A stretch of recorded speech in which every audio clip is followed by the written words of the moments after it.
So, real quick, we're going to move after our energizing keynote presentation into a panel discussion about one of the more important functions NASCIO performs every year. A reminder that the awards dinner will be held in this room 6 to 8 p.m. tonight. You don't want to miss that. That's always, I say this over and over, that's one of my favorite parts of the annual conference. So make sure you're here for that. Recipients of the State IT Recognition Awards, the State Technology Innovator Award, and the Thomas M. Jarrett Cybersecurity Scholarship will be announced and honored at that banquet, and it really is always a great time. The videos, the seeing what everybody else is up to, so it's good stuff.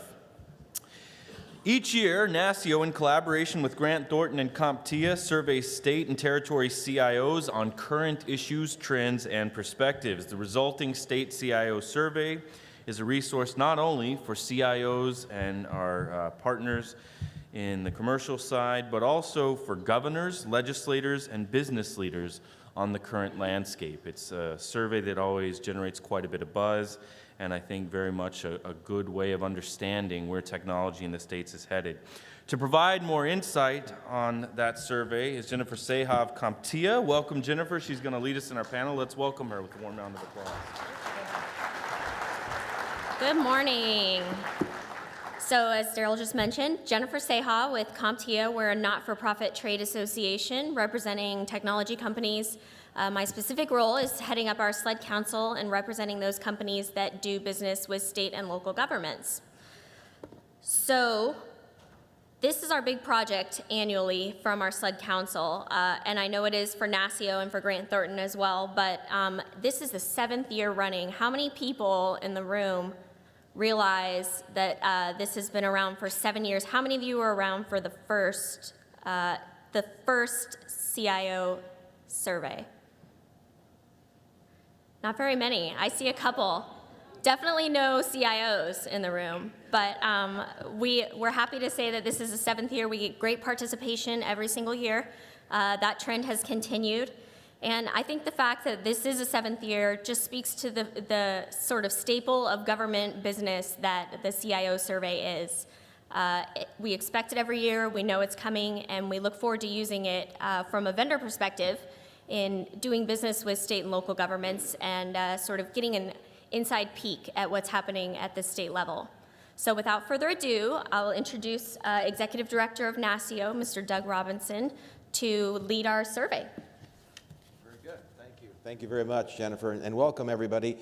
We've obviously got a tough act to follow with a high-energy keynote, and that's obviously very important. We've got some high-energy data that we're going to share this morning, and so I have a great team up here that's going to explain that to you. Graham and I have worked together for 7 years, and I will tell you there's only one CIO, Mr. Mark Bengal from Tennessee, that's actually completed the survey 7 years in a row. So that's important to understand that we do have a continual change in the CIO position, so it brings new perspective, new observations, and obviously new data that we're able to report on every year. So we always have a pleasure and honor to be able to present this data to you. And when we get done, there will be hard copies. We have blatant product placement right here from Graham. We will have hard copies for all of you outside of the room, and of course, momentarily the digital copies will be available for the download from the sites, and again, the press release is going out, so that's very, very important. Let me do one thing real quick and talk about our panel today. We have Graham Finley, who's our managing director at Grant Thornton, and our colleague and my team member that we've talked about for many years working on this project. He takes the lead from the Grant Thornton side, and it's very important that we have them involved along with CompTIA, and he plays a critical role in that. So he's here to provide the national overview of the data and his interpretation as we work through this for the past several weeks. We also have, next to Graham on his left, we have Morgan Reed, the CIO from the state of Arizona, and then we have David Garcia, CIO from the state of Maryland. What I did in order to find these gentlemen, they like Dawa from Borneo. I went around and knocked on village doors, right?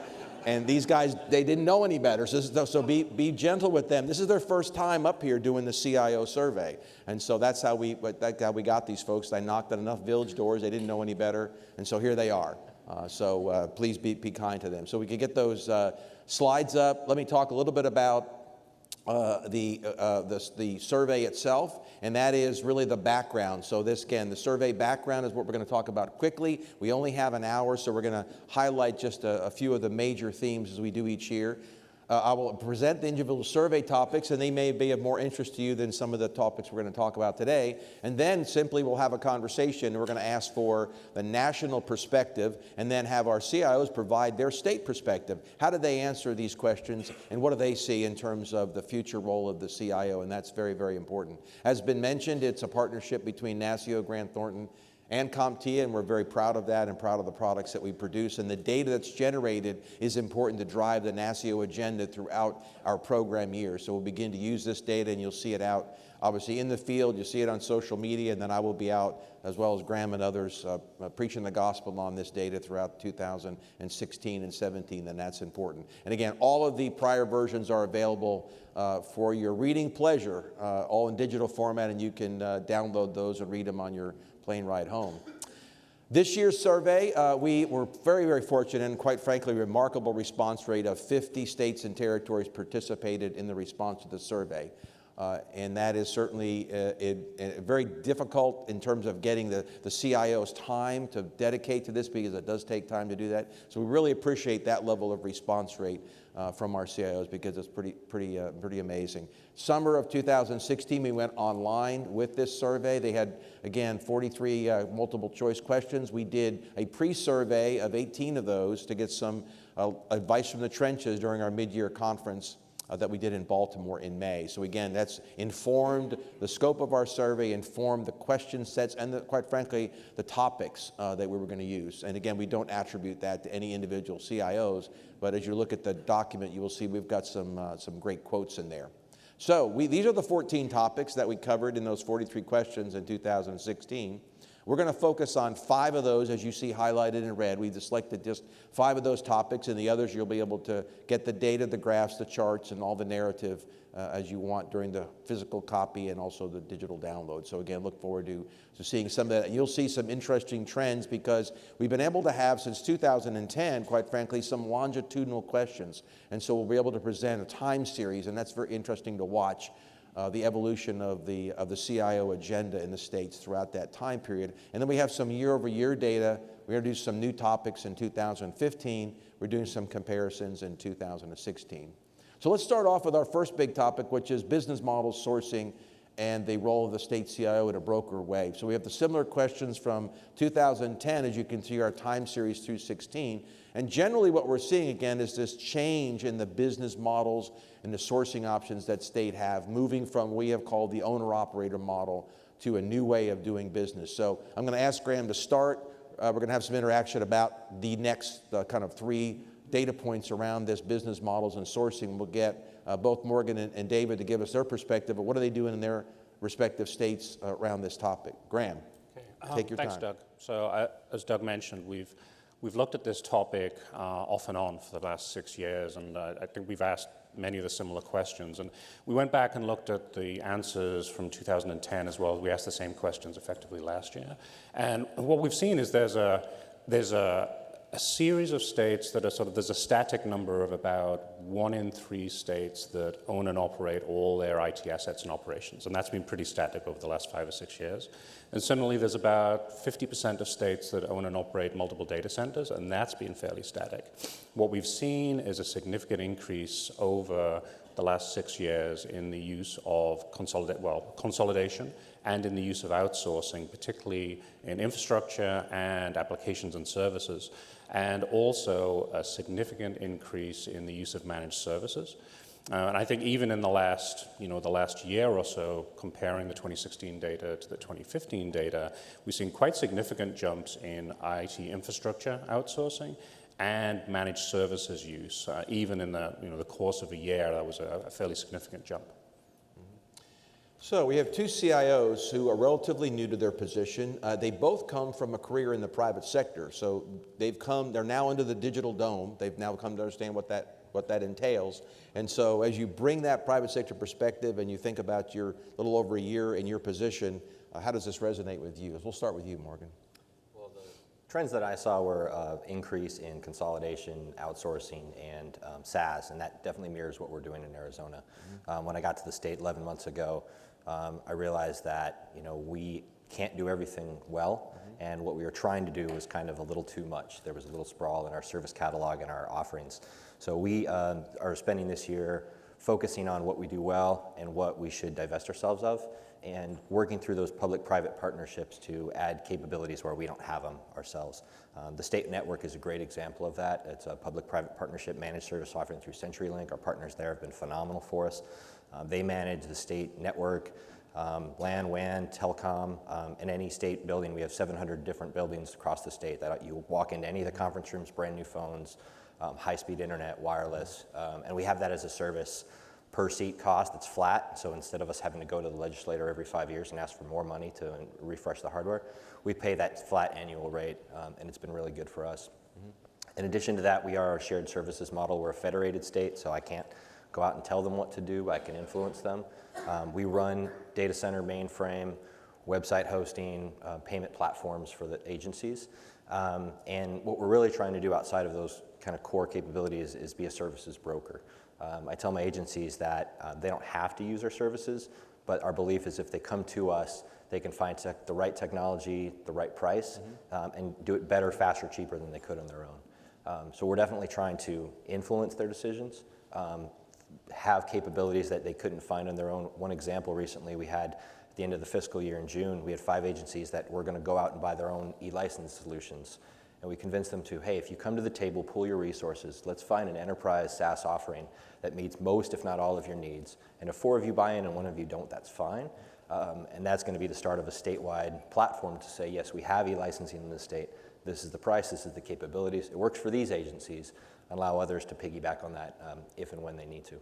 Very good. So certainly in line with what we're seeing. You mentioned your partner with your network and telecom. Who's that again? CenturyLink. CenturyLink. So if he says it 3 times, I get a check. So I just want to let you know that. So David and I have talked. He's driving, and he's optimized for the enterprise view. He's really trying to drive enterprise throughout the state of Maryland. So your perspective on the data you're seeing here, does this align with your responses?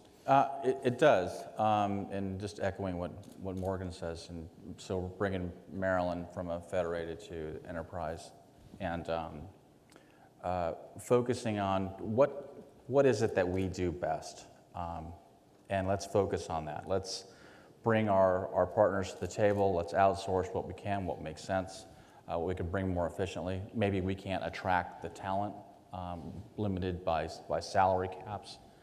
And so we have to rely on our business partners. And coming into the state, I had a number of meetings with our vendors and kind of telegraphing where we're going, where we're heading, and making sure that we're going to align our business partners to what the future of Maryland IT is.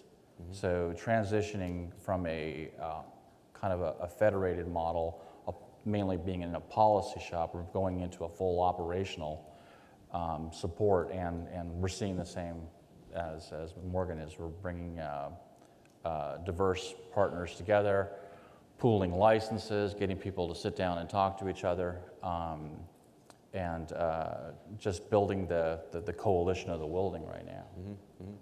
So let's stay with you and look at the next question here in terms of this is the longitudinal question. We're looking for kind of the crystal ball of the state CIOs in terms of their own shop, their own organization in terms of delivering. We see a little bit of mixed messaging coming in here in terms of the changes, and I should note that one of the things we see over time, and certainly Graham and I have seen this, is we had 15 new CIOs, including this. We had 35 former CIOs that were in place, but we had 15 new voices in this survey, so we do see some changes. So when in terms of look at this, we know CIOs have said they're not building new data centers, they're not hiring a lot of new people, we know that, but we also see a little bit of changes. I think in terms of the particularly managed services model, we see a little bit of a decline in that. Is that something you're experiencing, or are you still driving a managed services shop in terms of bringing in the partners? So, right, so again, we got to focus on what we do well.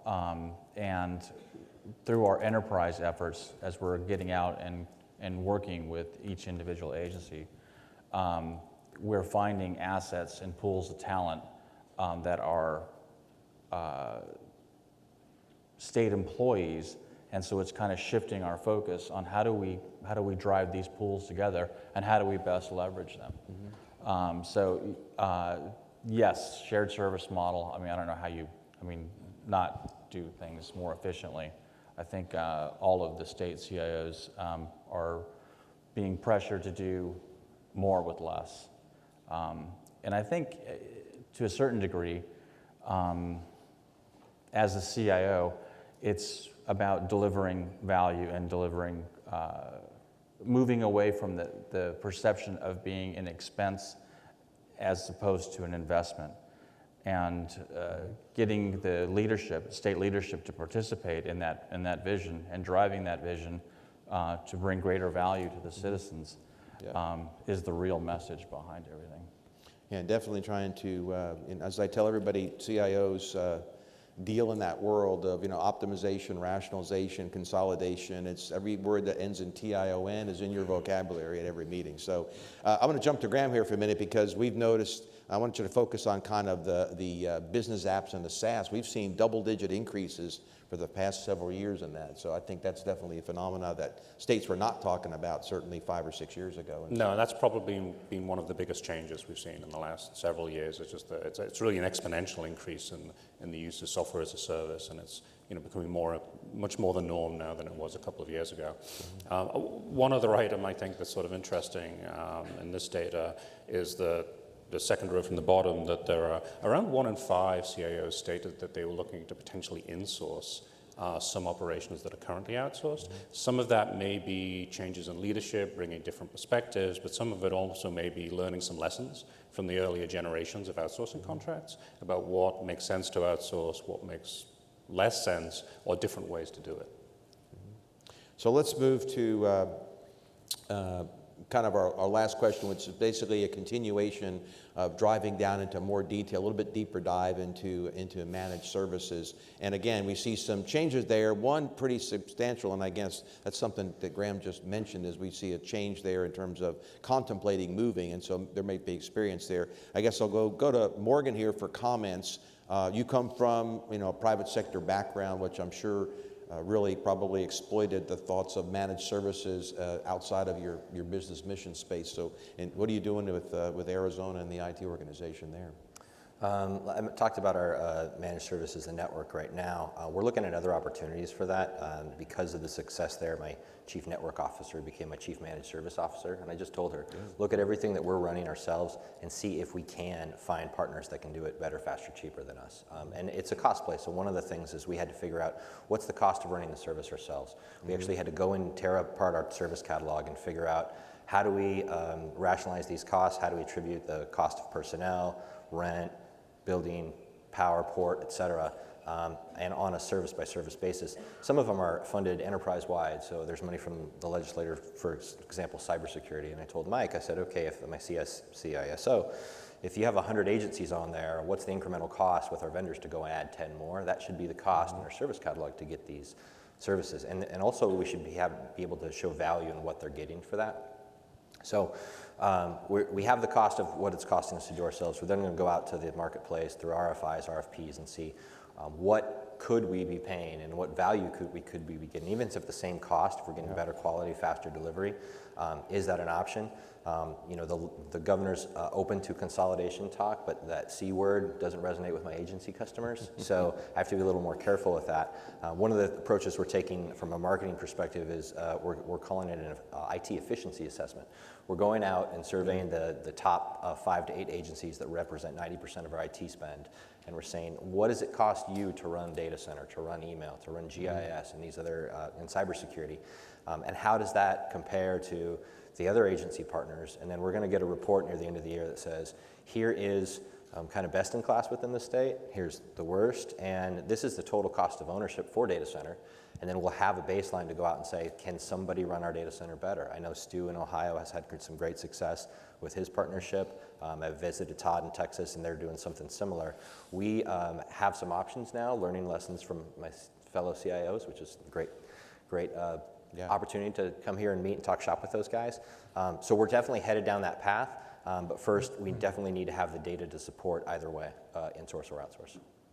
Well, I think that, again, alignment with the results of previous surveys and to continue to hear this story and this kind of evolution towards this is a model, and we have a whole section on consolidation, and we're seeing continuation in that space. Throughout our continuing remarks here, we're going to have 3 ARS questions, so get your keypads ready, and this one's going to be for our state government folks. Can we get the one up about Agile? There we go. So this is a question that was in the survey. We'd like to get, again, our state government response. Do you anticipate increased use of Agile or incremental software development approaches in that horizon, that next year, 12 to 14 months? Again, state government only. You've got 10 seconds to respond. Pretty quick answers.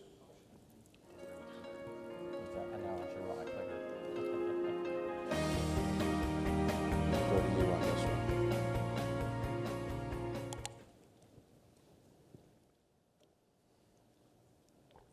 Whoa. Okay. Wow. Whoa. Okay. Maybe we don't need much trend analysis on that, do we? I was hoping for a sophisticated and compelling response to you all. All right, keep that number in mind. Keep that number in mind. Freeze it in your brain for the next few minutes. So let's look at the data around Agile. We spent quite a bit of time in the survey looking at Agile, looking at methodologies, looking at IV&V, but we're just going to focus on kind of this space here. Let's look at a couple of questions we asked about Agile and incremental development, and I'm going to get Graham to provide some perspective. They do a lot of work in this space, and so again, we're seeing year-over-year comparisons, and particularly around the maturity of what's going on in the States. So, observations. Yeah, so we introduced this topic into the survey last year, and I think we were, pleasantly surprised at the amount of activity that was happening around the States. But what was clear was it was fairly early stage, not particularly mature in a lot of places. What we've seen, I think, in the last year is a general progression towards more formalized and structured investigation and adoption of Agile across the states. So, the number of states that are engaging it in some places, but it's not really being monitored or tracked, has gone down, but there's a much greater degree of either formalized pilots trying to learn from Agile or a more centralized and a formal effort to adopt it at the state level. The other thing that we've seen, I think people are making up their minds about Agile. Last year, we had about 62% of the respondents weren't really sure whether Agile was going to be an improvement over traditional waterfall methods. What we're seeing now is that people are making up their minds. There are some that have tried it and maybe it hasn't worked for some reason, but the majority response, we've got now basically 1 in 3 states that have come out and said, yes, we think this, for the right projects at least, is a technique that will get us more success than our traditional methods. So David, I know that this is a passion of yours, and I suspect you could spend 39 minutes and 59 seconds talking about it, but I know you're evangelizing it, so where are you in the state of Maryland? And I know you've certainly moved beyond pilot, so what's your thoughts on that? So in Maryland, we're in the early phases of transition. As a matter of fact, we were drafting a policy just last week about how waterfall is not an acceptable methodology moving forward. So we are going full commitment into Agile development in the state. It just seems logical and practical, and maybe the real questions, that we had to discuss was waterfall working for the state, and not so much is Agile working. But clearly waterfall has led us into a lot of wasted time and effort in the state. And we have socialized this with the leadership. We've talked to legislators, department heads, cabinet secretaries, and we've gained a lot of momentum by having a lot of these conversations early on. So it's worked out pretty beneficial for us. So Morgan, this is obviously not only a major process change, but it's a huge cultural shift for government in terms of how they operate. So what's your status in Arizona right now? Where are you fall in this kind of scale that we've provided? My CTO is only about 6 months in, but he's jumping in both feet. So all of our project managers and business analysts have gotten Agile training. We actually have one of the only 10,000 Agile certified practitioners in the world. We're pretty proud of him. And we're definitely introducing sprints and story points into our software development. One of the biggest places that Agile has really taken hold, though, is in our legislature, which I'm happy about. The chairman of our budget committee has said we're not going to do any more big bang projects in Arizona. So we're not going to give you $20 million in 5 years and say, see you in year 4 to 5 with the results of that investment. So you have Agile coming out of legislators' mouths? It's Ooh, somebody, pretty you all are progressive. talking to them. So, the idea is let's break this into chunks. Let's do either fail forward, fail fast, or get some success quickly, and then show that we know what we're doing, we're on the right track, so we can go back and get the year 2, 3, 4 funding after we've proven that we're on the right track. Too many of, I think other states can probably say that they have a couple examples of some large $100 million failed software projects. Arizona's no different to that, but we've learned from that, and so the funding is also matching the software development. We're not getting bids from our vendors anymore that say, trust us, we know what we're doing, we'll see you in 4 years. Yeah, exactly. Yeah, big black hole. So let's dig a little bit deeper. We've got a couple of other questions on this. One is in terms of the success rate for you, and I'll go back to you, Morgan, in terms of, do you have any examples, and does, again, this data kind of line up with the response? I think it's important that we added in this customer involvement for this set of questions, and you see 64%. It's critical. In some cases, it's the right project, but it's the right agency and that business leadership of that agency. Has that been your experience in any of the pilots you're running? Absolutely. We've had a couple agencies, the Department of Education and Environmental Quality recently, that have they have larger development shops, and they've fully gone Agile. So I walk over there, they have Kanban boards and daily huddles, and you really can see, I'll sit in and participate in some of those, see the collaboration between different areas of their business. Folks that were sitting on different floors before or had the high wall cubes, now it's more of a collaboration space. Software-wise, we're starting to use Jira and some other tools to, kind of have visible work in terms of the software development, instead of, hey, trust me, I'm a developer, I know what I'm doing, I'll see you at the end of the month. Now it's, what did you sign up for this week or today, and have you delivered that tomorrow or by the end of the week? So the tighter feedback loops and being able to quickly implement things, it's better for the customer, it's better for the folks that are paying for it, and really it allows us, for IT management, to see the capabilities of our developers and whether or not we have the right players in the field. So, Mr. Garcia, as you look at some of these critical success factors, what really resonates with you in terms of your experience to date and what you're doing in Maryland? I got to tell you, Doug, they're all pretty important. It's most importantly, as we're doing deeper dives into this, procurements, it keeps winding up near the top of our list. This is becoming more and more important. If we can't match our timelines on delivery to what our procurement methods are, we've got real problems. So we're trying to solve this one right now in the state of Maryland. Well, good, and that sets us up because in a few moments we're going to address the topic of procurement, always a favorite topic here at NASCIO. So let's finally go back. Remember our ARS question where we asked increased use of Agile. We had 81% in our survey, and that was done in July, and we had a 95% response rate. Understanding that ARS polling is non-scientific, but and I get that. That's, again, there's definitely a strong directional shift. And that's something we're going to keep an eye on, and something certainly NASCIO is going to begin to spend some time on. And I guess I'll flip over to Graham for discussion, because we did, for the first time, put in a question around DevOps. We're looking at more an automated fashion of software project delivery, and again, more advanced and mature, that the next critical iteration of kind of embedding of Agile into state. So Graham, do you have any comments? And then I'll ask our two CIOs some quick questions. Yeah, well, I think organizations that have matured into Agile practices recognize that DevOps is a pretty critical element to success. The ability to actually deploy software with automation, with speed and quality is required if you're really going to get the value from an Agile enterprise.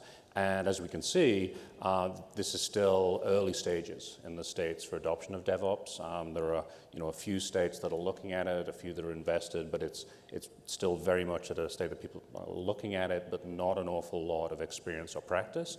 I imagine we'll come back to this question in the next year or two, and I would anticipate it'll change in the next year or two. People are just going to recognize that this is going to be really critical to get the full value from an Agile enterprise. So Morgan, where do you fall right now in terms of, we got 70+% that are still in the no use or trial? Are you in that bucket, or are you further along? We're further along in some agencies.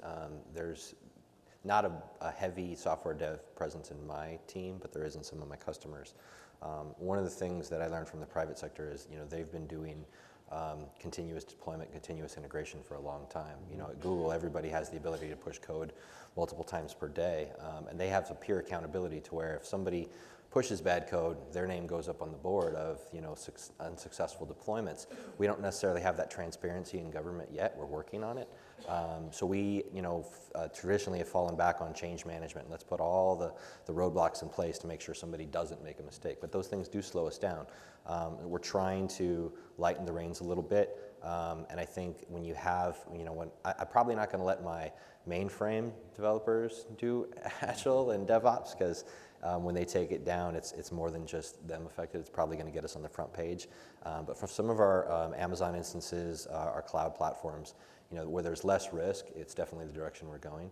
It kind of depends on maturity of the software that we're using and also the criticality. We have to balance those things. So how are the Terrapins doing in DevOps, huh? So we're not there yet, but we are definitely heading in that direction. Mm-hmm. I mean, it aligns with the entire direction we're taking development in the state. Mm-hmm. All right, so David brought up the key issue of procurement, and we had some interesting comments in our survey, but we want to kind of touch on that to get the pulse of the audience. So I'd like our corporate attendees, our corporate members out there, to get those key ARS keypads ready, and let's key up kind of a question on procurement. So if just corporate members only, if you were forced to choose one reform that would be the most effective from your perspective, again, your observation of state government in reforming, you've got your options up there, your 5 options. What would be the most impactful? Which one would you select? Centralization, flexibility in T's and C's, improved communication, interaction, modernizing the state IT procurement laws and regulations, not an easy issue, and then, of course, opportunities to proactively inform state decision makers on your solution roadmaps in advance. So take 10 seconds, give it some thought. Which one would you choose?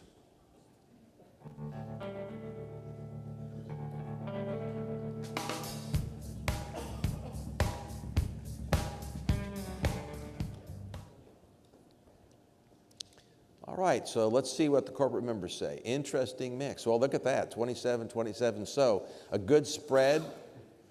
A good spread. Yeah, modernizing state IT. So obviously NASCIO's procurement reform campaign, which we launched in February, we are looking at a number of these, and I think most importantly is around the flexibility to terms and conditions, and also trying to improve the negotiations process. So we asked our state CIOs, obviously this is a major pain point in the discussion around reform and procurement, a similar set of questions, and open-ended around what they would look at, and as you can see, they have very similar responses, adding flexibility, centralization. They would obviously, in some cases, like to be in control of the IT procurement space. Interesting is the use of cooperative and multiple award contracts. We see quite a growth in the area of NASPO Value Point and other types of cooperative contracting awards being used by the state. So Graham works in this space with many of his state clients, so I'd like to get kind of his perspective, and we'll ask our CIOs how they responded to this. National view? Well, I think probably the most interesting thing for me, bouncing back to the ARS question, is the way our question to the CIOs was posted was, what procurement reforms have you done that have been really effective? And it was a free-form response, so then we extracted, what people put back.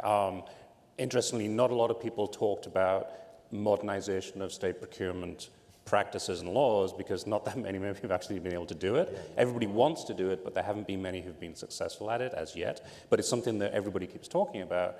And we were talking about Agile just a moment ago. That's probably one of the hottest topics, along with cloud, that people are discussing right now is what kind of changes are needed to make Agile work. Our own perspective, just having looked at what's out there in the States, it's always dangerous to generalize, but for the most part, we don't see a lot of statutory prohibitions to doing things around Agile. Most of the challenges are really, it's a policy and practice. What people are used to doing, what kind of, what's new, what's maybe perceived as a little bit risky and different, and getting people sort of a level of comfort to do something a little differently, and looking at how those projects are going to be overseen, post-contract award as well, is also something that needs attention. So, Mr. Garcia, what have you and your white knight in shining armor, what have you taken on in the procurement space in the state? So, I mean, just to echo what Graham said, it is culture, right? And my greatest challenges have always been addressing the culture. But again, coming into the state, I met with a group of vendors and asked, okay, what are we getting wrong? And how do we make this better? The perspective that I brought to the table was I was one of the vendors that would no longer do business with the state of Maryland because it was so bad. I can take the same amount of effort, I can go into the Fed space, and I can be far more successful on ground that I was completely at home and working in. So had a number of conversations, met with a group of vendors who went out and developed, okay, these are some things we'd like to have addressed. And most of it centered around terms and conditions, and I could fix what I can fix, some of the things, that weren't as reasonable or in talking to the attorneys. Procurement is centralized within the Department of IT, for IT in the state of Maryland. And asking why do we have these provisions? Well, it's to protect the state against this or that, bonding limits or whatever. And I asked, well, how often have we had to use that? Well, never. Then why do we have it? So so it's really kind of just pushing back against the culture and finding out, okay, is what we're doing, does it make sense? And if we can be reasonable, we should be reasonable, we should accommodate. I think we need to listen to the vendor community. I think we need to be able to have these dialogues. I know there's a perception, if I stand up and say something, I'm going to get blackballed and I'll never see another procurement, award ever again, and kind of addressing those type of fears. I think we've made some real progress. I think we've made some real changes, and I think we're going to get better at what we do. Especially when we're talking Agile, we have to get out of in Maryland, our 9-month, 12-month procurement cycle, which is just. That's very fast, by the way. We're very progressive that way. I think it's Eastern time. You're just moving quicker, right? So we can't continue to operate this way. Technology is changing too fast, and we need to be far more responsive, and we need to find better ways to do that. So Morgan, your perspective, you come from a private sector firm, a large company that was basically driven by technology, and you probably just bought stuff every day without thinking about it. So, So how did that cultural shift hit you when you had to deal with, as you see from our word cloud coming from the responses, process is a dramatic focus there, along with flexibility, a flexible term. So how did you deal with that as you come in, and what have you been addressing in terms of those reforms? It has forced me to slow down a little bit. The expectations of when I wanted something procured or brought in, I've had to adjust my expectations. I will say, in response to the results though, with the vendor community, what's success for them versus success for the CIOs might be a little different. One of the things that from this list that we're focused on is the centralization of procurement under a single authority. So governor is about 1.5 years in Arizona, Doug Ducey. He's a private sector governor, and he is running the state like a CIO, a CEO would.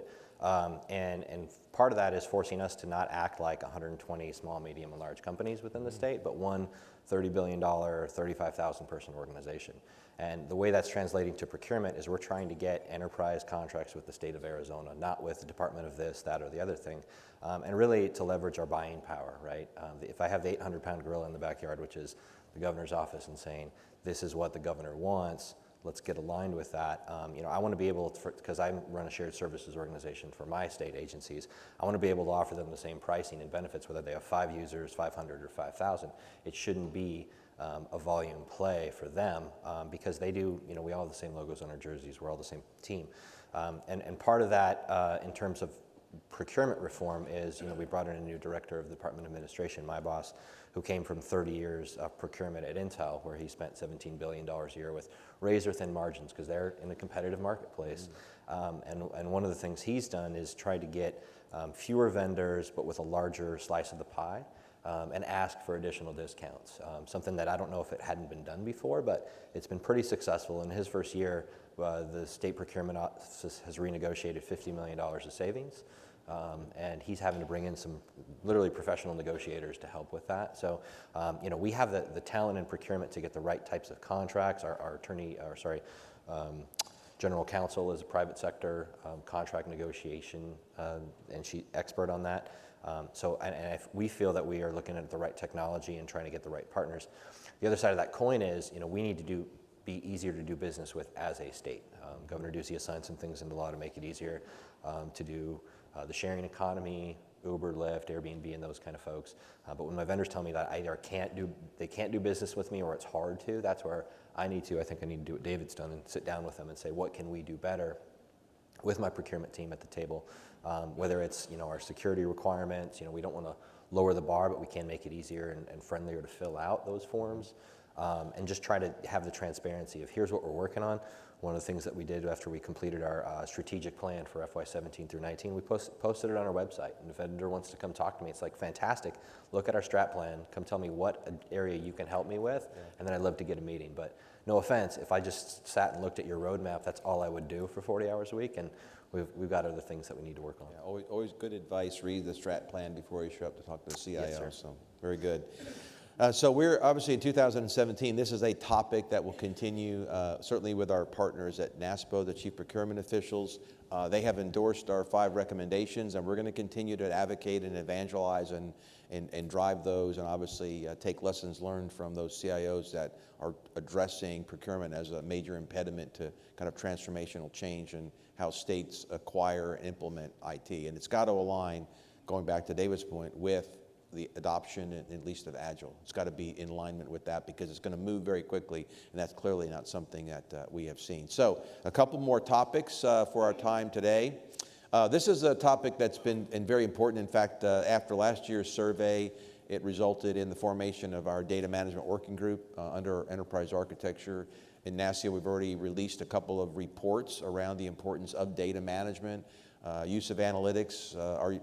Our brief several years ago, Do You Think or Do You Know, kind of generated some discussion, and I think that's where states are going. We have many states that are leaders now in this space of the use of analytics, and so we asked some questions around that. So I'm going to get Graham's perspective, and then we'll hear from our 2 on-the-ground experts about where they're going. So national view here, Graham, about our 2 questions. Actually, we got some more data around this as well, so we'll start with these 2. Okay, sure. So, data management and analytics continue to be viewed as a high priority by, more than half of CIOs. I think we'd asked this new question this year around the role of a chief data officer, and there are about 1 in 3 states now who have some kind of chief data officer role. Interestingly, there's a split in terms of the reporting responsibilities for that individual. About twice as many chief data officers report to the CIO as report to somebody else within the organization. I think that somewhat depends on the nature of the role and how it's defined, as well as maybe how much interest the governor's office has in this as a topic. Yeah, and this is something obviously we're going to continue to look at because that role is difficult to describe in some states, and in others it's actually focused only on open data. And clearly the intent of this was to look at those that are focused on the use of analytics and advanced analytics, big data, business intelligence in that space. And so we have some that are only focusing on open data. So it really is kind of mixed out amount among the states, and some of those, again, you can see only 21% that report to the CIO. That's not critical. We're not advocating that be the case, but we find it kind of interesting as the spread. So Morgan, I know that there's some interest in the state. I've talked to some folks out there in the past about use of analytics. So what's your, I guess, look at particularly the operational plans in terms of data management? That's something that's in your space. Is it in your strategic plan now? It is. We're at the early stages of that. Some of my agency customers have needs that we're working with them as that services broker model to help find the right partners that can help them accelerate their data maturity. We formed data management work groups with a few agencies that are on the leading edge of that to at least get everybody talking to each other, what's working, what's not. We have some analytics positions in the state. We actually had to create job codes with our HR partners for what's the difference between a chief data officer and a data analyst and everywhere in between.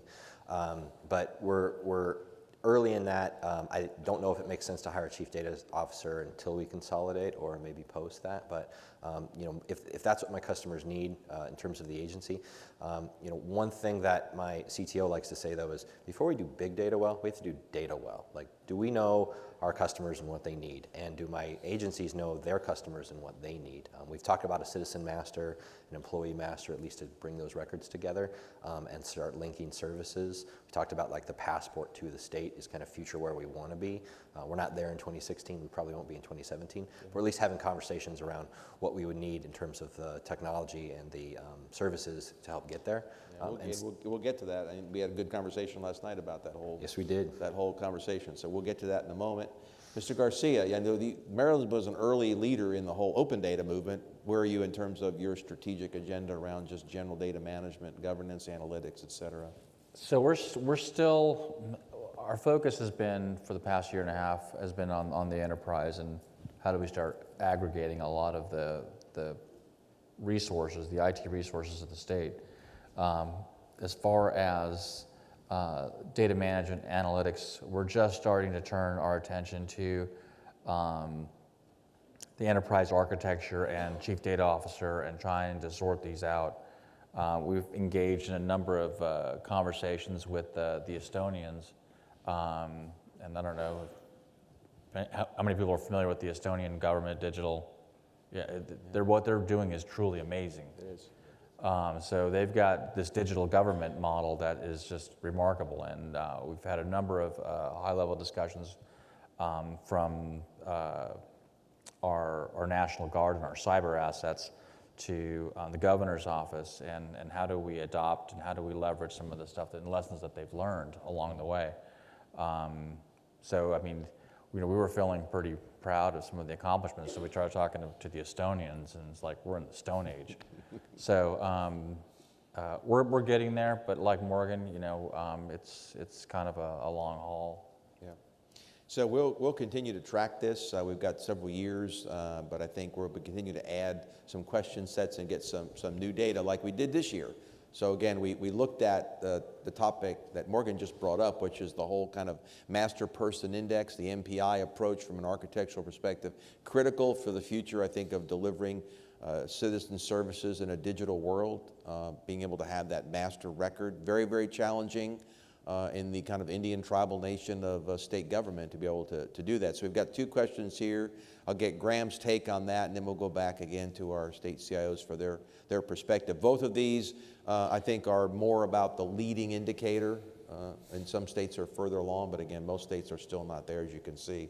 So again, your observations, Graham, from our national view. On the master person index side, you've got about 1 in 4 states that are now involved in some kind of project, whether it's in the planning stages or in implementation or something's actually in the field. So there's a significant groundswell of activity.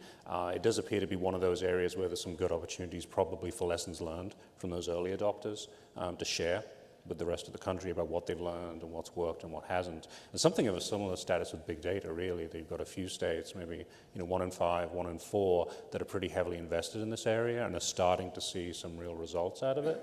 And that's probably something that would be useful to share with the nation at large. Yeah. So Morgan, I know you're interested in the MPI thing, particularly from serving citizens in a digital way and having that integrated, single door into services. So again, you think obviously this is important. You think this is something on your radar here very shortly to address that? I think citizens are expecting that. When they interact with the private sector, there's an app on their phone for just about everything they want to do. And in most cases, like if you're have a Facebook account, you can pass through Authenticate, and they know who you are and where you live and whatever information you want to provide. The thing about working for the government is our citizens already think we have all the information about them and we know them. Little do they know that we're not talking to each other and sharing that. So I think that's the natural evolution. We've talked to some providers that have some leading edge technologies around trusted, high validation authentication. So instead of having to come to the window to show this piece of plastic with your picture on it, to say I am who I am, after you've gone through that high validation, basically accept an electronic credential for all those things, whether it's permit, license, renewals, getting services, the things that you need to do from government. And I think the evolution will be from, the Department of Transportation will really become the Department of Identification in the state. And if we can just all say, hey, ADOT, you got the record, and is this person, are they who they say they are, and we'll let them through to consume our services. I think that's kind of where we're pivoting. Yeah, very good. You need, obviously, the NPI approach to be able to pull that off. And they believe that state agencies, they're concerned more about their privacy, that state agencies are sharing data about them behind the scenes, and we only wish that state agencies were doing that. Yes, we do. Not.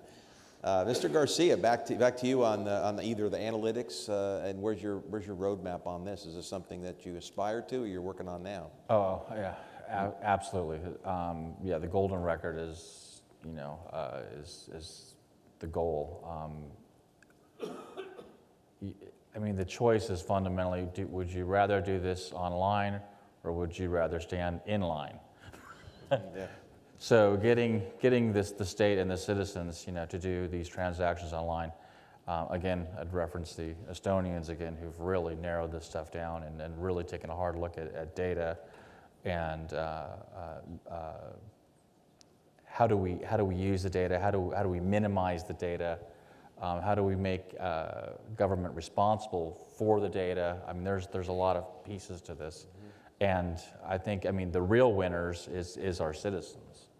If we can deliver on this, this is huge, and this will return huge savings back to the state as well. This is a real focus for any administration to effectively deliver cost-effective services to its citizens. Well, good. So in the next few minutes here, if you've got a couple of questions, we're going to leave some time at the end, but certainly think about those now. So let's turn to our final ARS question, if we could, and our final topic of the day, and that is around personnel and IT workforce. So again, state government, this would be state government only, please, and we'll show these results. So I want to see how the audience thinks. So state government only, what single personnel reform could be implemented that would be the most impactful? So we've given you multiple choices here, so pick one in terms of either modernizing, and that means the whole cultural office issue, flexible schedule, work from home, things like that, to streamlining hierarchy processing, removing IT, job titles, eliminating unions, and implementing phased retirement. All those are options on the table. These are the options that we gave our state CIOs. So all you state members out there, go ahead and vote in the next 10 seconds for your top choice.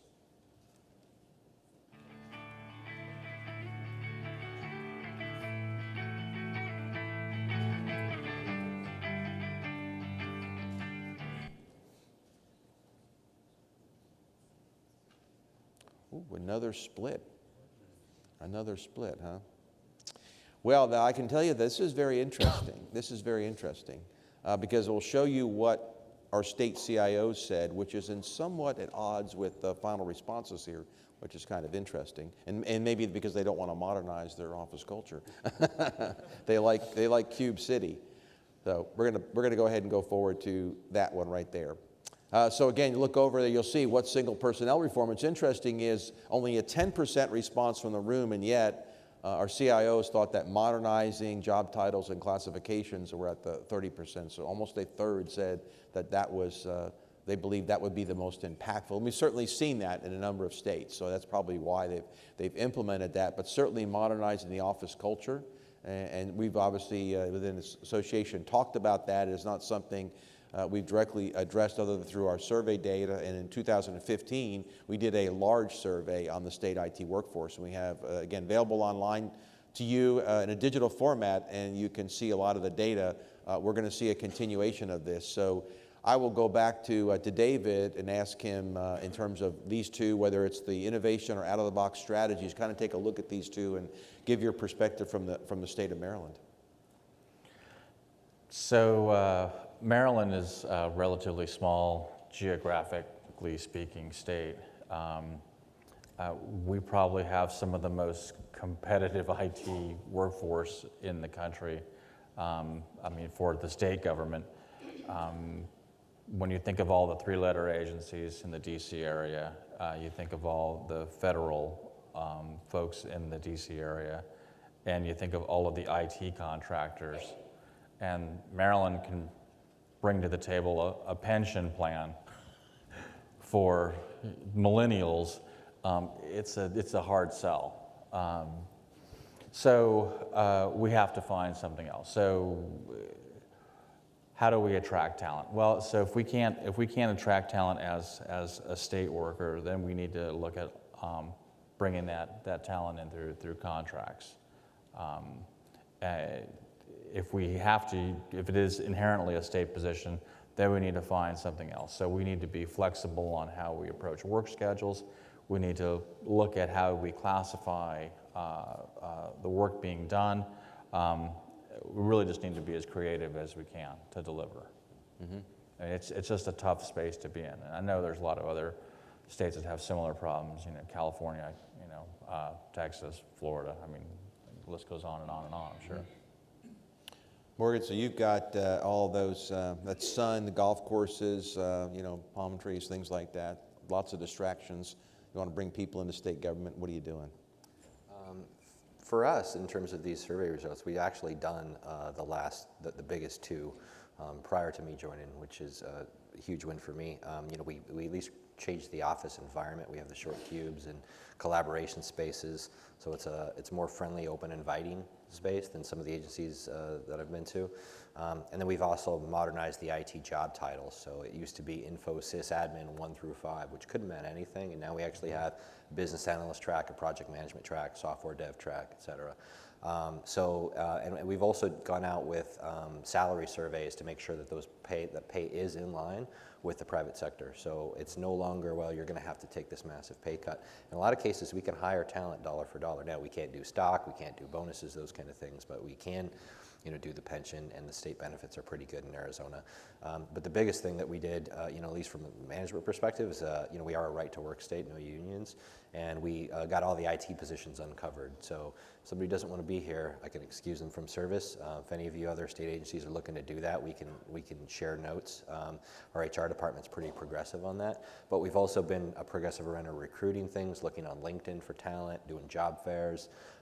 And one of the things that we like to offer for, we can't hire the most experienced senior people with our pay rates, but what we can do is give interns and recent college grads an opportunity to work on projects at scale that they wouldn't necessarily get from the private sector companies. So they've been able to get that diversity of experience and challenge. Absolutely. They're not going to get. Yeah, good points. I think states are going to have to address that, is because obviously the compensation gap is getting wider and wider in certain skill sets. We've seen that in our other work. So, Graham, national view as you work with clients across the country in terms of what you're experiencing in the kind of the IT workforce changes. Well, maybe one topic that hasn't been brought up yet, but we hear a lot, is this concept of the bimodal workforce, and the idea of, as millennials are being brought in, are people who are going to work on some of these more modern technologies, that cross-training people who have had an entire career doing legacy type of work into, say, Agile is not always the most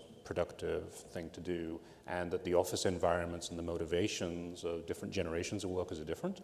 And so I think CIOs are being very intentional about that and thinking about this concept of bimodal and having different office environments, different incentives, different types of work, and different types of career paths potentially for different types of employees, and really thinking that through. Very good. Well, we have not only these 5 topics, but we have 9 others that are in the survey that you can dig into. We've got just a few minutes. Does anybody out there have a burning question? Because I did want to leave at least little bit of time for questions at the end. We do have a hard stop because we have to make a quick turn for lunch, but we certainly want to give you all the opportunity to ask our three panelists. We've got microphones out there. If anybody wants to be brave and stand up. Nobody's listening to our keynote speaker about being brave and being a team leader here. Anybody? All right. Very good. I don't see anybody out there, so if you would, please join me in thanking our three great commentators up here this morning. Thank you.